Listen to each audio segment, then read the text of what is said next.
So here we go. On the bus I go.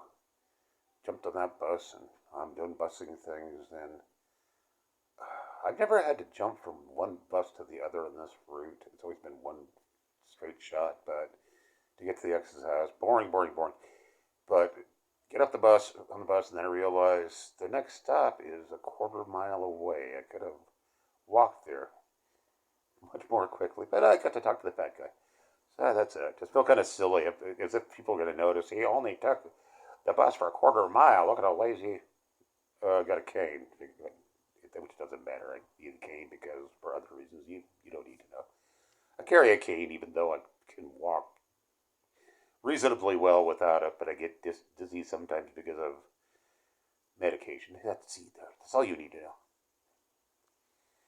And I started carrying a cane when I lived in Portland, Oregon, and it would get icy, and if you have 3 points of contact, you're like 90% less likely to bust your ass or beak on the ice. Yeah, I learned that really quickly. Plus, an old guy should have a cane, don't you think? Oh, old man with his cane and his dog. It's a perfect, look for me. And I was wearing my beret, so it looked really cool. I have a goatee, so it looked really cool. I want Cyril to know that his dad looks cool. He understands these things. I'm a cool dog and I have a cool dad. All right. We're goth. We're gother than any of the other goth people in the world. We're the gothest. Yep, Cyril and I are the most gothest. We're the gothest. Ask him. Yep. Me and Dad, we're it. You seen him. He's a goth hound. Oh, yeah. All right, get off the bus. Mildly embarrassed for no reason at all. And, okay, will she be there? I don't know. Another thing is, her daughter might be there in lieu of my ex. That daughter and I do not get along at all. I mean, she is my least favorite human being next to my oldest brother in the world. I think they're neck and neck. Despicable people. I don't hate them. I despise them. There's a difference. I just don't want to be around her ever again. But of course, my phone's at stake, and I want to find out where the X is at, so I see if my phones are in there. Oh God! But I knock on the door and I hear the dulcet tones of my hound. Nothing dulcet. He is loud. He has a good bark, and that little horrible dog that's being sat. He was lipping out. And I don't care about that little dog, except, well, never mind. The little pervert dog. How do you make a dog go woof? Lighter fluid. Yeah, I don't like that dog. It's personal. It's a creepy little dog. Creepy. So I knock on the door, knock a couple of times. I go, shit, she's not here, but she's got to be close by because there's 2 dogs in the house. Oh, and she finally comes to the door. Oh, you scared me. What? And I question, phone off. No phones. Phones lost. Sit down. What's going on? My phones. I think I left them in your truck. Well, I didn't see them, but calm down. Let's go outside and look for them. Come on. Cyril's going crazy. Dad's here. Dad, where are you going? Dad had to take the dog too. Because Dad's confused because I never come back twice, and dogs keep track of that shit.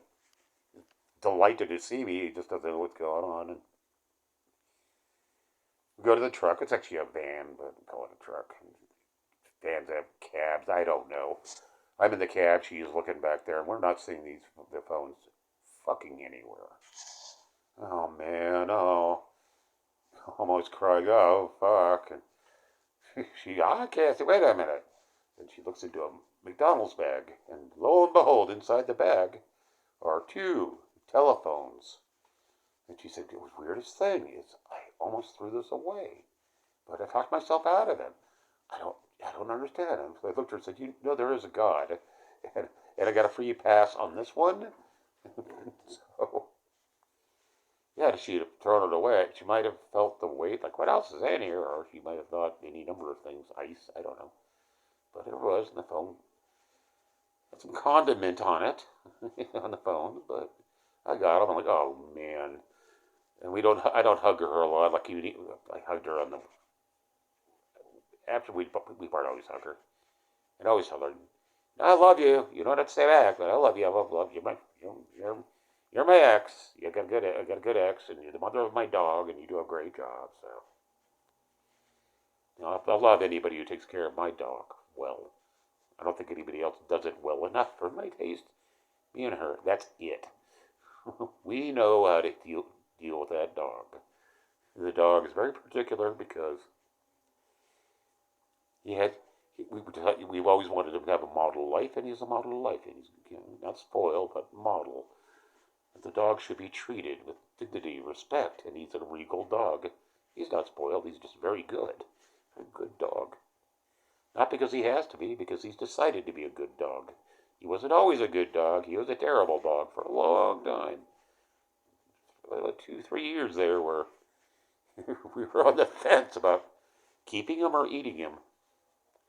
Never give him away. He got plumped up. He's well marbled. And his belly looks just like a hog. Spots and everything. And, which comes to shit, we could eat him. But he got better, so we didn't eat him.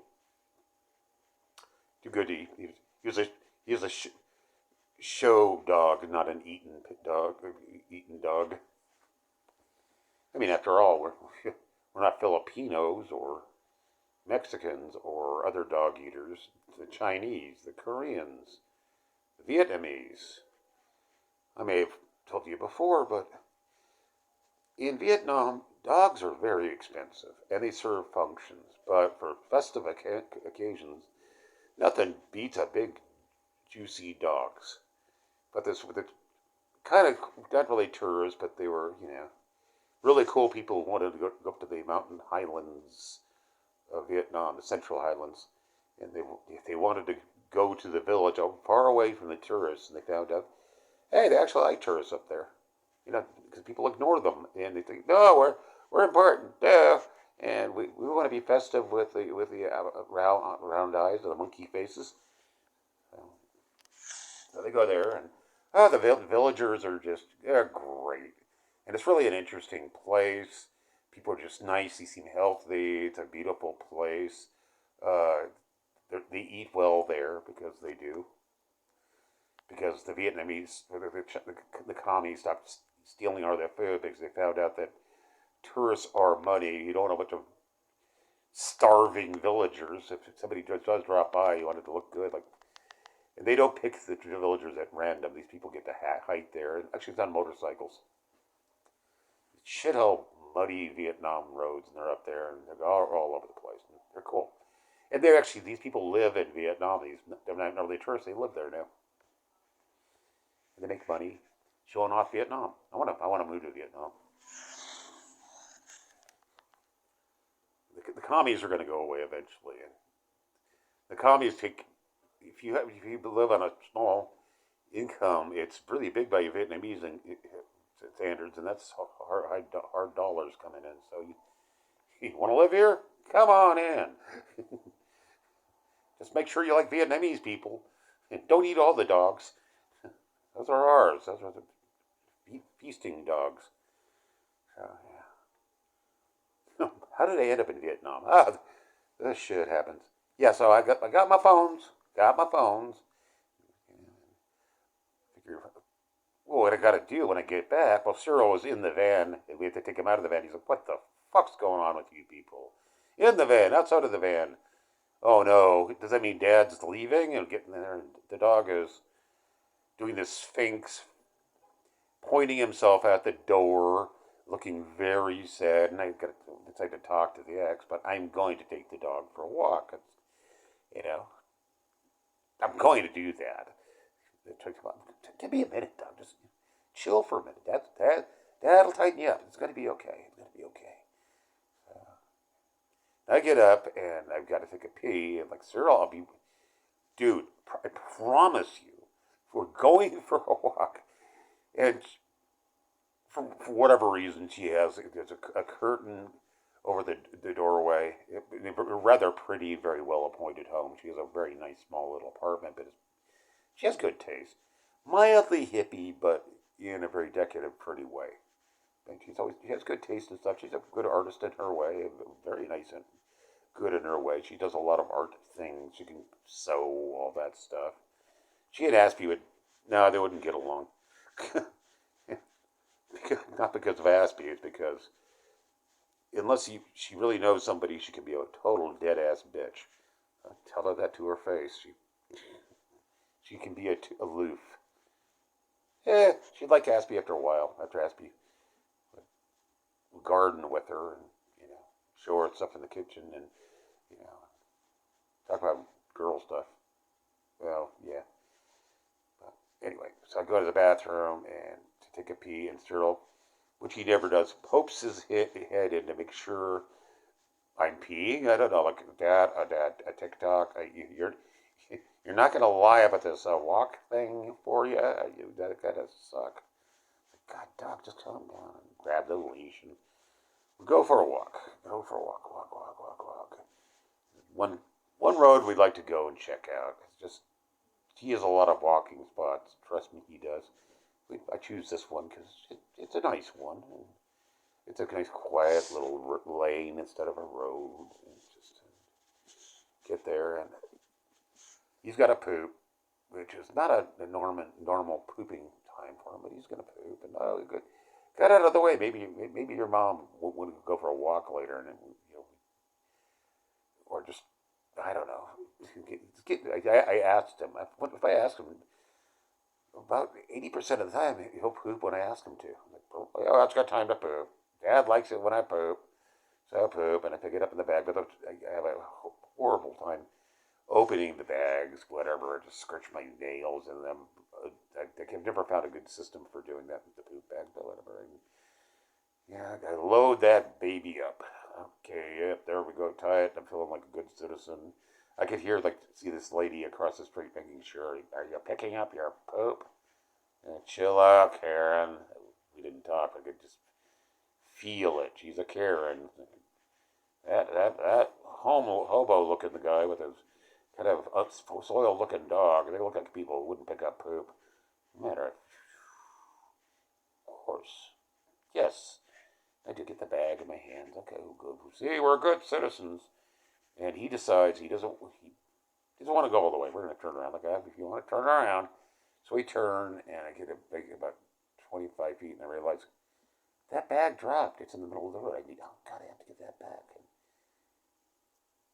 he's not going for it. No, Dad, you're not going any further back for that bag. So it's in the middle of the road, and I'm feeling like shit. Like, oh, God, I can't do that. And if that Karen sees me, I don't care. I'll have my dog bite the bitch. I don't care.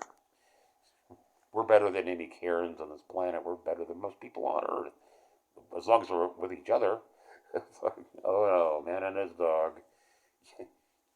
Nobody's quite as cool as a man and his old man and with a goatee and a beret. And it's really cool mutt dog there. Yeah. And we're both capable of killing people too. We gotta keep that in mind.